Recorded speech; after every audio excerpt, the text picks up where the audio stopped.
I've been thinking about when I was a kid a lot lately. And the reason why is because during the holidays I went to go visit some family and my nieces were there. I have like three nieces and they're all, 18 and younger. And obviously they're just sitting there with their phones, staring at their phones. And I asked them and I said, "Hey, do you guys ever get bored?" And they looked at me and they said, "Well, of course we get bored. Of course. We're bored all the time. We're bored all the time." And I don't think that's true. I don't think kids nowadays actually know what true boredom is. When I went home to visit family, I went into my bedroom and I was looking at my ceiling. And you guys ever remember staring at the ceiling? You're so bored that you're staring at your ceiling. Yeah. Kids today do not know anything about staring at ceilings. And I think it is kind of it's a tragedy because they constantly say that they're bored and yet they are constantly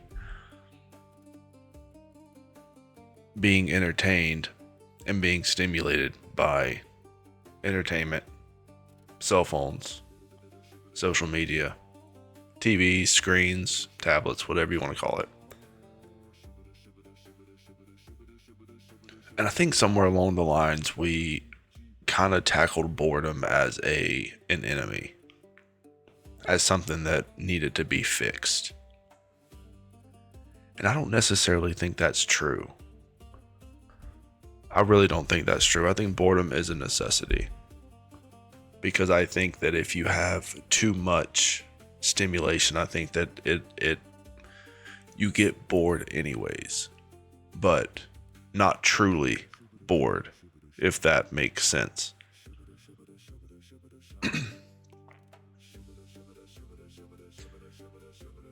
And the craziest part about it is that here's what I think. I think that it's only up until recently we have looked at boredom as something that needed to be fixed.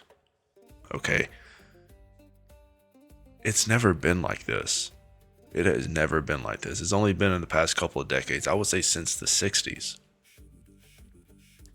For most of human history, boredom has never even been an issue. Nobody's ever even thought about it as an issue. Some of the world's greatest inventions and discoveries have been found and have been discovered through these individuals being bored at the time. It's documented, it's proven. We're not going to have those monumental jumps anymore. We're not. These moments in time that changed the course of history were caused because of these moments in time where these people were bored. For example, I just have a few written down. I just Googled a few. I'm going to give you a few examples. My first example is actually one of the most important examples. It happened all the way in 1665. Cambridge University. Classes were shut down because of the plague. You couldn't even go to school. Everything was shut down. People had to go home. Okay, so everyone went home. The plague was coming. Go home. Lock yourself inside. They completely canceled classes. And they were shunned from the university for 18 months. And guess who was among those students? That's right, Isaac Newton. In that stretch of time, in that stretch of boredom, was whenever he developed calculus. It was whenever he worked out the foundations of optics and started this little idea, this little thing about gravity. You might have heard about it. It's like this little random thing that nobody cares about anymore. Yeah, just a theory of gravity. No big deal. He discovered it. Completely insane. Here's the craziest part. one of the biggest, I can say one of the biggest, I honestly think it's one of the biggest books on the planet. Harry Potter, right? We can all agree. Huge movies, huge books, super popular. Everybody knows him. You throw a little kid with glasses and a lightning bolt scab on his head, and Harry Potter, there he is. Everybody knows who he is. The only reason that book was written was because J.K. Rowling had nothing else to do. She was just bored, so she decided to write a stupid book. And that's just a few. I got a few more, but I'm not going to read them all out. These people would have never done what they are known to do. Absolutely. Even people like Albert Einstein.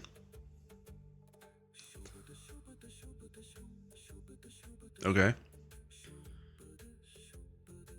He worked at a patent office and he did everything he did because he was bored. He did.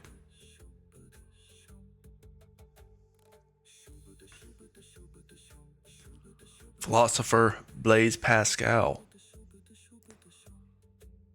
wrote a line that hits harder every year. All of humanity's problems stem from man's inability to sit quietly in a room alone. He wrote that in the 1600s. Philosopher, by the way. He wrote that before electricity. And look, I only have a couple of points here. I'm just going to go down the list. And this is becoming an issue. This is becoming an issue because these people weren't these, geniuses. So some of these people were just normal people. They were just bored. They were. Got an idea. Staring at their ceiling, by the way. And then I think we need to start asking ourselves, why do we hate boredom so much? I really don't know. Sometimes if I can find a moment to be bored, is a good moment. I'm never bored, by the way. I don't know. Are people bored anymore? I'm never bored. I'm always doing something. It seems like. I'm always doing something. And I'll always tell people, and I was always told that if you're bored, then you're boring. That is just basically what it is. If you're walking around saying that you're bored, then you're bored. You're boring. Okay.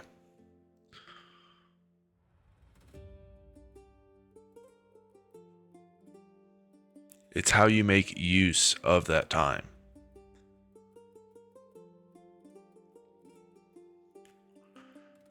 And the point I'm trying to put across is that it's not, I think it's better to use that downtime to sit in that boredom than to occupy that with empty space. Does that make sense?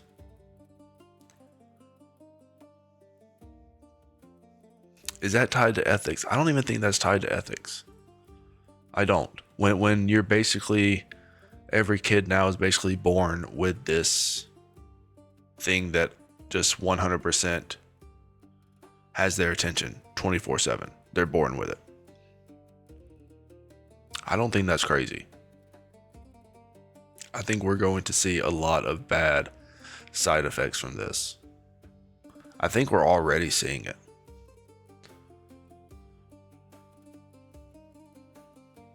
It started. Here's the thing: is boredom.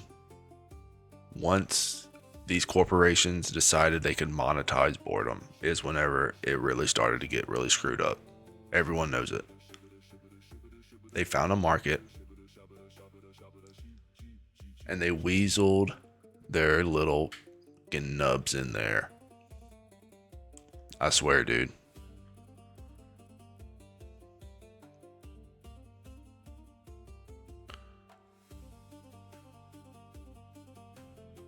You can't even be happy in your own boredom nowadays.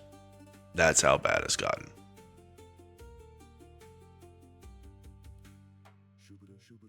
Anyway, let me know what you guys think in the comments. This has really been kind of a crazy. I've been thinking about this since July 4th.